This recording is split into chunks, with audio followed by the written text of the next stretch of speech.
नमस्कार, आपका शहर आपकी खबर में आप सबका स्वागत है और मैं हूं आपके साथ नैन्सी शर्मा। तो आपका शहर आपकी खबर में आज हम बात करेंगे दुर्ग, महासमुंद और अब्दुल्लागंज की। हम उठाएंगे इन शहरों के आज के बड़े मुद्दे और जानेंगे ग्राउंड जीरो से हकीकत। तो चलिए शुरू करते हैं आपका शहर आपकी खबर।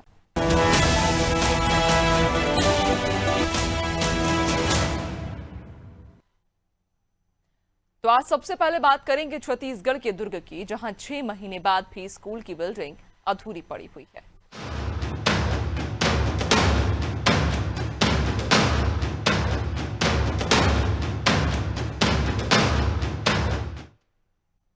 तो दुर्ग के प्राथमिक शाला निकुंभ में 6 महीने से स्कूल की बिल्डिंग अधूरी पड़ी हुई है। कमरे की ढलाई अधूरी है और स्कूल परिसर में जगह जगह मटेरियल बिखरा पड़ा है। हालात ये हैं कि बच्चों को पढ़ाई के लिए अच्छा भवन नहीं मिल पा रहा। बच्चे स्कूल के पास में ही अन्य भवन में पढ़ाई करने को मजबूर हैं। प्रधान अध्यापक और ग्राम सरपंच ने ठेकेदार और अधिकारियों पर आरोप लगाए हैं। ठेकेदार ने पानी की कमी, खराब मौसम और मजदूरों की कमी का हवाला देकर अपनी सफाई दी। बताया जा रहा है कि एक किश्त जारी होने के बावजूद निर्माण अधूरा है। इस स्कूल में वर्तमान में 30 बच्चे अध्ययनरत हैं, लेकिन उसके बावजूद अभी तक निर्माण कार्य नहीं हो सका। सर बार बार जिसको हमने ठेका दिए थे एसएमसी प्रस्ताव करके, तो उन्होंने तो काम समय में जल्दी उस समय चालू कर दिए थे और प्रस्ताव के साथ उसको बार बार बोला भी गया है कि समय पे काम कर देना भैया, पर उन्होंने आज तक नहीं किया। बीच में कई बार मैंने फोन लगाया, तब जाके सेंटरिंग वेंटिंग किया, सब ठोके। उसके बाद दिवाली से पहले सेंटरिंग ठोकाया, आज तक उसको मैं फोन लगा, फोन भी नहीं उठाता। और उठाता है तो आज आ रहा हूँ भैया, अभी आ रहा हूँ, 1 घंटे में आ रहा हूँ, 2 घंटे में, ऐसे करके मेरे को रोज मैं सुबह रोज उसको फोन ही लगाने में ही मेरा समय रहता है। अब क्या करूँ, छोटे छोटे बच्चे हैं, हादसे का शिकार भी हो सकते हैं, इससे हमें भी डर बनी रहती है। 6 महीने पहले से कार्य चालू है और इसका ठेकेदार राजशेखर है और कार्य कर रहे हैं, करके काम तो लगाया लेकिन अभी तक के पूर्ण काम नहीं किया। बहुत बार फोन लगा चुके हैं, बोल चुके हैं, हमारे प्रधान पाठक बोल चुके हैं, हमारे शाला विकास समिति के अध्यक्ष भी कई बार फोन लगा के बोल चुके हैं, लेकिन अब तक कार्य पूर्ण नहीं हुआ। आप लोग देख ही रहे हैं किस तरह से कहाँ प्रयास किए गए, जल्द से जल्द काम पूरा हो जाए इसके लिए। हम लोग अपने स्तर में पूरे प्रयास किए हैं सर। और ज्यादा जानकारी लेंगे, सहयोगी रवि हमारे साथ में जुड़ गए हैं। रवि, कहा जा रहा है कि यहाँ स्कूल की जो स्थिति है वो वाकई दयनीय है और चूंकि इस स्कूल में बच्चे भी अध्ययनरत हैं, तो ऐसे में अब 6 महीने से स्कूल का जो कार्य है, निर्माण है, वो ठप पड़ा हुआ है। तो अब ऐसे में जो बच्चे वहां पर अध्ययनरत थे या जो बच्चे वहां पर पढ़ाई कर रहे थे, उनकी क्या स्थिति है? क्या उन्हें किसी दूसरी जगह शिफ्ट किया गया? और फिलहाल इस पूरे मामले पर जिम्मेदारों का क्या कहना है? देखिए नैन्सी, जिस प्रकार से जो दुर्ग जिले के जो दुर्ग विकास खंड के ग्राम निकुंभ में जिस प्रकार से जो प्राइमरी स्कूल है, शासकीय प्राइमरी स्कूल है, वहां पे इस प्रकार का बड़ा अधिकारियों का ढीलढाल रवैया और वहीं ठेकेदार की लापरवाही यह देखने को मिली है, जिसके वजह से आज 6 महीने बाद भी आज स्कूल की जो भवन है वह आज भी अधूरी देखने को मिल रही है।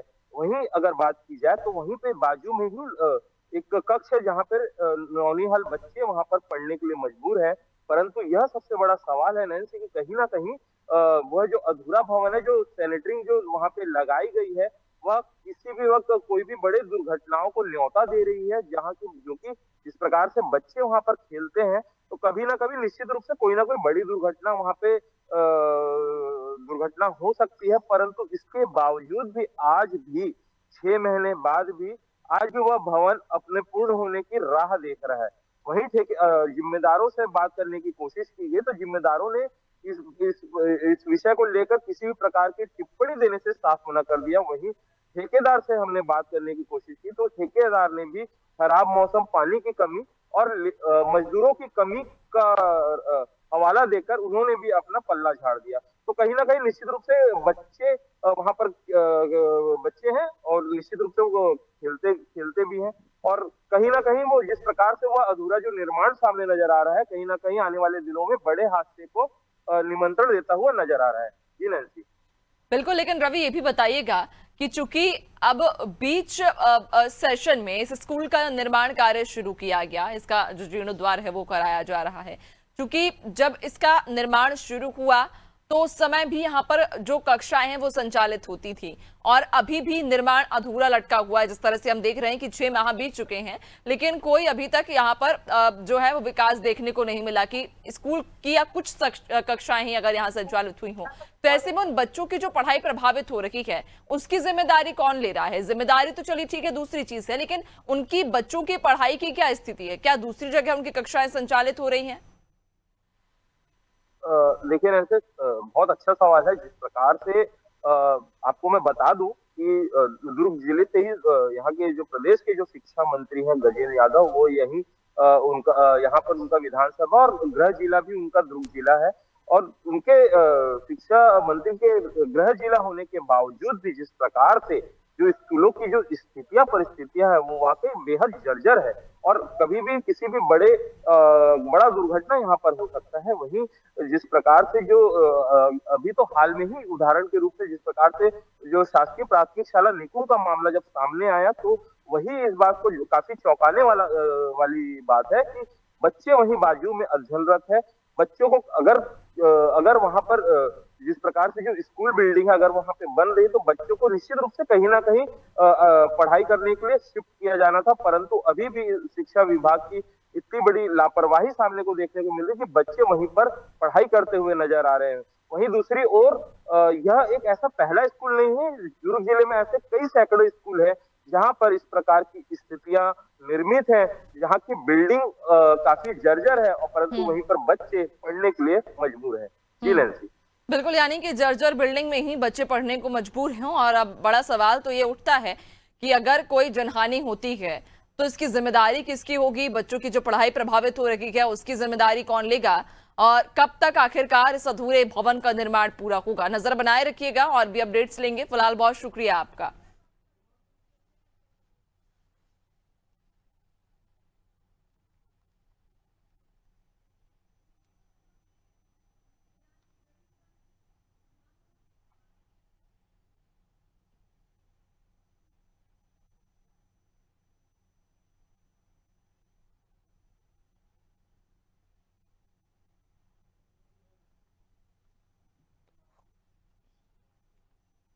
और अब बात करेंगे महासमुंद की, जहां सरकारी राशन दुकान में बड़े पैमाने पर अनियमितताएं उजागर हुई हैं।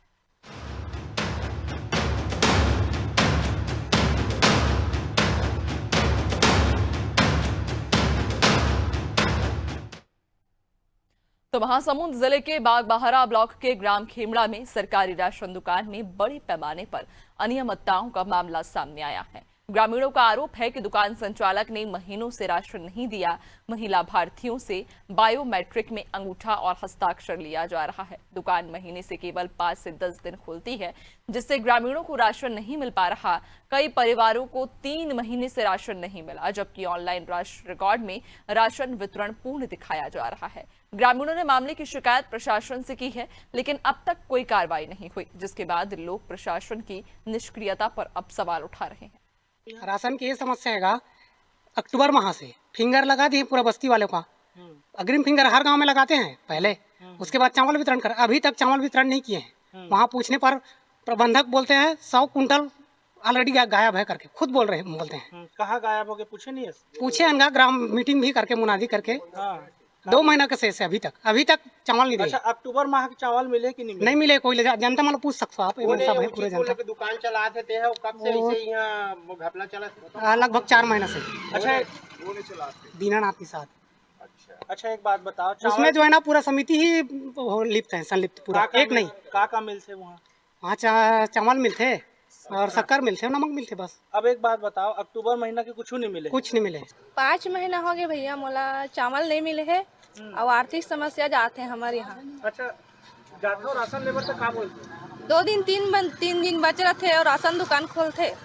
2 दिन के बाद कभी सर्वर नहीं है, कभी वो नहीं है करके अंगूठा फिंगर बस लगाए है और वैसे वैसे करके दिन ला काटे, नहीं है करके फिर भेज देते। महीना का पूरे 30 दिन दुकान गलत नहीं खुले? नहीं, पूरा नहीं खोले दुकान। कितने दिन खोलते? 3 दिन 4 दिन कभी 5 दिन ऐसे खोलते।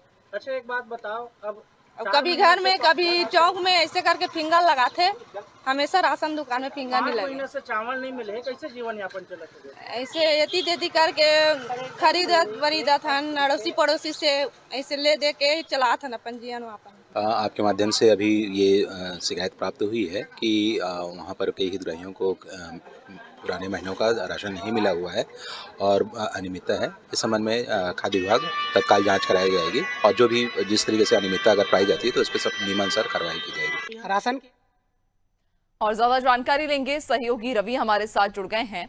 रवि, गरीबों के हक पर कहीं ना कहीं यहाँ डाका डाला जा रहा है और जिस तरह से ग्रामीण अब एकजुट होकर ये अपनी परेशानी बता रहे हैं कि किस तरह से राशन का बंदरबाट किया जा रहा है। जो सूची आती है उसमें तो पूरा राशन दिया जा रहा है, लेकिन जब देने की बारी आती है तो ग्रामीणों को आधा राशन दिया जाता है, जबकि कुछ ग्रामीणों को तो दिया ही नहीं जा रहा।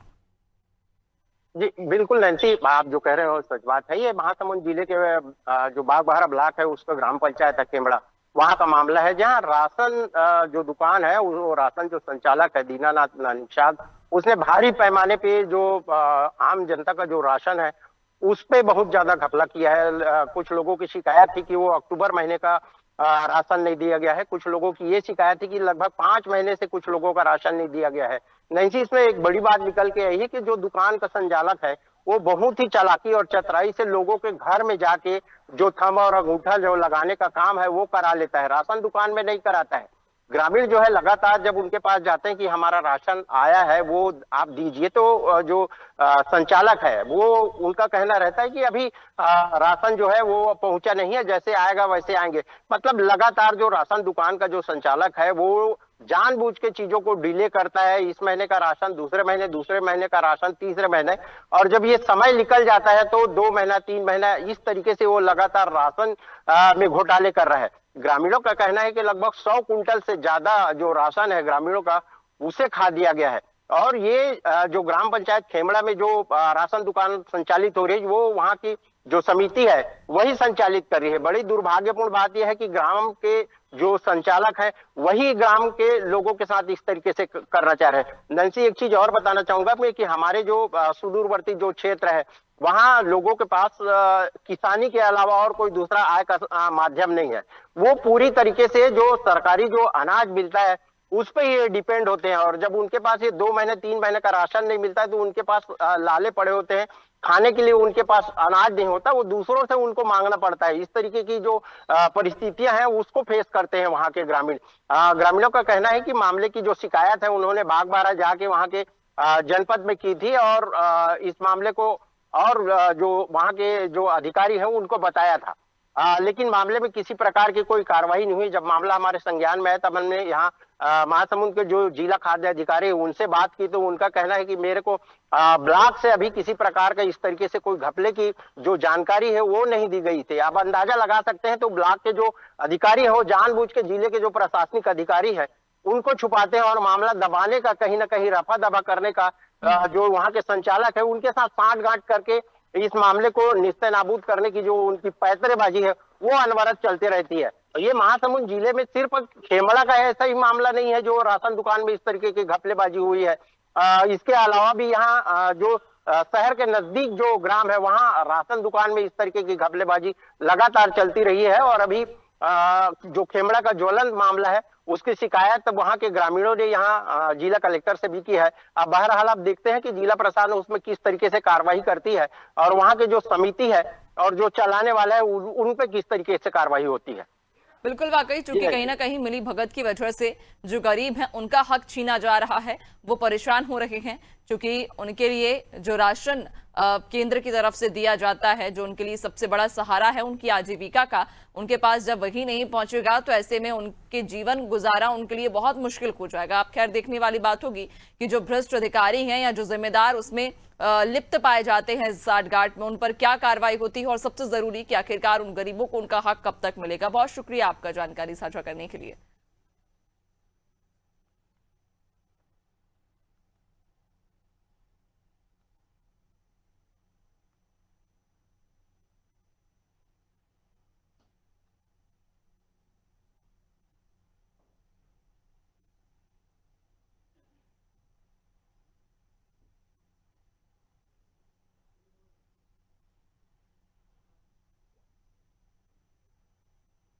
चलिए और अब आगे बात मध्य प्रदेश के अब्दुल्लागंज की करेंगे, जहां शिक्षा के मंदिर के सामने ही शराब की दुकान खुली हुई है, जिसका अभिभावक विरोध कर रहे हैं।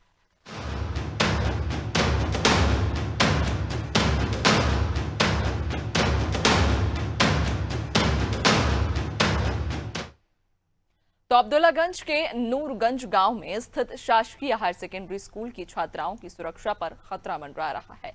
स्कूल के ठीक सामने सालों से शराब की दुकान चल रही है, जहां रोज शराबियों का जमावड़ा लगा रहता है। इससे स्कूल आने जाने वाली छात्राओं को भारी परेशानी का सामना भी करना पड़ रहा है। प्राचार्य और ग्रामीणों ने कई बार प्रशासन से दुकान को हटाने की मांग की, लेकिन अब तक कोई कार्रवाई नहीं हुई। लोगों का ये कहना है कि ये लापरवाही छात्राओं की सुरक्षा के साथ साथ प्रशासन की उदासीनता को भी दिखाती है। आए दिन बच्चे भी शिकायत करते हैं और गांव के लोगों ने भी कई बार शिकायत की है इसकी कि वहाँ पे शराब पीने वाले लोग आए दिन रास्ते में शराब की बोतलें फेंक के चले जाते हैं। गंदगी पूरी फैली हुई रहती है। आने जाने में बच्चियां, क्योंकि हायर सेकेंडरी स्कूल है तो बच्चियां भी यौवन अवस्था की बच्चियां हैं, जिन्हें कई बार शर्मिंदगी महसूस होती है क्योंकि लोग रास्ते में बैठ करके शराब पीते रहते हैं। और वाइन शॉप बिल्कुल स्कूल के सामने है। इस जिसको लेकर के गाँव के भी काफी लोगों ने कई बार यहाँ प्रशासन को भी, SDM साहब को, तहसीलदार साहब को आवेदन दिया, स्कूल वाले ने भी प्रयास किया, लेकिन अभी तक उसका कोई हल निकला नहीं। हमने DO साहब को भी बोला, DO साहब को भी लेटर लिखा और SDM साहब को भी सूचना भेजी गई है, लेकिन अभी तक कुछ हुआ नहीं। सुरक्षा तो रहती, बच्चों के आने जाने में लोग पीछे खड़े रहते हैं। बाउंड्री वाल को लेकर भी कुछ समस्या है। बाउंड्री वाल भी नहीं है, यदि बाउंड्री वालों को सुरक्षा हो जाए हमारे छात्राओं की। और ज्यादा जानकारी लेंगे, सहयोगी अमित हमारे साथ में जुड़ गए हैं। अमित, वाकई ये बड़ी उदासीनता कहें, लापरवाही करें कि किस तरह से स्कूल के सामने ही एक शराब दुकान खोली गई, जबकि ये साफ तौर पर निर्देश दिए गए हैं कि किसी मंदिर या स्कूल के आसपास में शराब की दुकान नहीं खोली जाएगी, लेकिन उसके बावजूद नियमों का उल्लंघन किया जा रहा है। बिल्कुल नैन्सी, मैं आपको बता दूं कि ठीक शासकीय हायर सेकेंडरी स्कूल नूरगंज के सामने जो है शराब की दुकान संचालित की जा रही है। इस संबंध में जिम्मेदार अधिकारियों को, शिक्षा अधिकारियों को, कलेक्टर को और SDM को सूचना दी जा चुकी है। कई बार शिकायत की जा चुकी है, जहां तक कि स्कूल के प्राचार्य के द्वारा भी पत्र लिखे गए हैं, जिला शिक्षा अधिकारी को भी लिखा गया है, लेकिन अभी तक इस संबंध में कोई कार्यवाही प्रशासनिक अधिकारियों द्वारा नहीं की गई है। इस शराब दुकान को हटाने के लिए यहाँ के पालक लगातार स्कूल प्रशासन से जो है मांग कर रहे हैं कि आप शिकायत करें और इस शराब दुकान को जल्दी से जल्दी यहाँ से हटाएं, क्योंकि जो बच्चियां हैं वो 9 से 12 कक्षा तक की बच्चियां हैं, यहाँ पे पढ़ने आती हैं और उनको आने जाने में काफी दिक्कतों का सामना करना पड़ता है। रास्ते में शराब की बोतलें पड़ी होती हैं, पन्नियां पड़ी रहती हैं, गंदगी हो जाती है और कई बार तो दोपहर के समय भी शराबी यहाँ बैठकर शराब पीते रहते हैं, जिससे बच्चियों को असहजता महसूस होती है स्कूल आने में। और बच्चियां जो है कहीं ना कहीं अपनी सुरक्षा को लेकर चिंतित है और उससे भी ज्यादा चिंतित है उनके पालक, क्योंकि उनकी जब बच्चियां पढ़ने आती हैं तो यहाँ शराबियों के जमेबाड़े से उनकी सुरक्षा खतरे में पड़ती नजर आती है। प्रशासनिक अधिकारी इस संबंध में कोई जवाब देने को तैयार नहीं है। जहां तक कि पत्राचार के माध्यम से जब स्कूल प्रशासन ने इस संबंध में जानकारी दी तो वहां से खाना पूर्ति करने के लिए आबकारी विभाग के अधिकारी आते हैं, नाप तोल करते हैं और नियमों का हवाला देके कि 100 मीटर के दायरे से दूर होने के कारण इस शराब दुकान को यहाँ से नहीं हटाया जाएगा और लीपापोती करके चले जाते हैं। जबकि विद्यालय परिसर की जो सीमा है, जो बाउंड्री वाल है, उस सीमा से मात्र 10 फीट की दूरी पे ये दुकान है और स्कूल की बिल्डिंग से वो 50 फीट की दूरी पे दुकान है। लेकिन जो अधिकारी हैं वो ठेकेदारों और शराब माफियाओं के दबाव में आकर लीपापोती करके नियमों का हवाला देकर उस दुकान को वहां से हटाने से कहीं ना कहीं गुरेज कर रहे हैं। नैन्सी, बिल्कुल, लेकिन क्या वजह है? क्योंकि देखिए, आप जिस तरह से कह रहे हैं कि आबकारी विभाग के अधिकारी कई बार यहाँ पहुंचे हैं और नियमों का हवाला देकर ही कह देते हैं कि वो दुकान जो है 100 मीटर दूरी पर है स्कूल से, जिस वजह से उसे हटाया नहीं जा सकता। लेकिन जब इतना विरोध हो रहा है, खुद अभिभावक कई बार शिकायत कर चुके हैं, बच्चे परेशान हो रहे हैं, बच्चे शिकायत कर चुके हैं, लेकिन उसके बाद जो वहां के जिम्मेदार हैं, आबकारी विभाग अगर कार्रवाई नहीं कर रहा है तो जो वहां के जिम्मेदार हैं, विधायक हैं, सांसद हैं, क्या उन तक ये परेशानी पहुंचाई गई? उन्हें बताया गया कि यहाँ पर जो बच्चे हैं किस तरह से परेशानी का सामना कर रहे हैं? विशेष तौर पर लड़कियां स्कूल आने में असहज महसूस कर रही हैं। बिल्कुल नैन्सी, मैं बता दूं कि विडंबना इस बात की है कि पूर्व मुख्यमंत्री सुंदरलाल पटवा का ये विधानसभा क्षेत्र रहा है। अभी उनके बेटे सुरेंद्र पटवा यहाँ से 4 बार से विधायक हैं। पूर्व मुख्यमंत्री शिवराज सिंह चौहान का ये संसदीय क्षेत्र है और लगातार बड़े बड़े नेता यहाँ से विधायक और मंत्री बनते रहे हैं। उन लोगों के संज्ञान में भी है ये बात, लेकिन उनके माध्यम से भी अभी तक अधिकारियों को किसी तरह का निर्देश नहीं दिया गया है। और बड़ी बात तो यह है कि भोपाल से मात्र 35 किलोमीटर की दूरी पर यह ग्राम पंचायत और यह स्कूल स्थापित है। सारे के सारे अधिकारी जो है भोपाल से ही आवागमन करते हैं और अपना टाइम पास करके चले जाते हैं। सबसे बड़ी बात यह है कि इतने करीब होने के बाद भी वरिष्ठ अधिकारियों की कान पे जूं तक नहीं रेंग रही है। रही बात विधायक जी की, तो विधायक जी सिर्फ चुनावी चैत काटने इस क्षेत्र में आते हैं और ना तो संपर्क रहता है, बस उनके जो नेता छुटभैया नेता है वो बस घूमते रहते हैं और उस रिपोर्ट उनको पहुंचाते रहते हैं।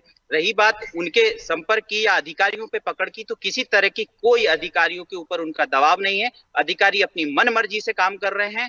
सभी तरफ जो है शराब माफिया जगह जगह दुकान खोल के बैठे हैं। यहाँ तो जहां तक है बच्चियों की सुरक्षा तक खतरे में डाल दी गई है। उसके बावजूद जो अधिकारी है किसी तरह की कोई कार्रवाई करना ही नहीं चाह रहे। रही बात राजनीति हस्तक्षेप की, तो यहाँ के क्षेत्रवासियों की लगातार मांग रही है, लेकिन जो जनप्रतिनिधि है वो किसी भी तरह का दबाव प्रशासन पे नहीं बनाते हैं। और उसी का कारण है कि ये यहाँ के जो लोग हैं, यहाँ की जो बच्चियां हैं, जो छात्र छात्राएं हैं, यहाँ के जो पालक है, उसका हर्जाना उनको भुगतना पड़ रहा है। और बार बार शिकायत करने के बाद भी कहीं ना कहीं जो है उन कार्रवाई नहीं होना, ये एक बड़ा सवाल खड़ा करती है प्रशासनिक व्यवस्था पे, साथ साथ और प्रशासनिक व्यवस्था पर सवालिया निशान खड़ी करती हुई तस्वीर तो है ही कि किस तरह से जो छात्राएं हैं वो असहज हो रही हैं स्कूल आने जाने में, चूंकि रास्ते में ये जिस तरह से जो शराब की दुकान है वहां पर चूंकि जमावड़ा भी लोगों का लगा रहता है, तो ऐसे में अब खतरा उनकी जान पर भी है, उनकी सुरक्षा को लेकर भी यहाँ पर सवाल खड़े होते हैं। खैर, देखने वाली बात होगी कि आखिरकार कब तक इस मामले पर संज्ञान लिया जाता है। बहुत शुक्रिया आपका जानकारी साझा करने के लिए।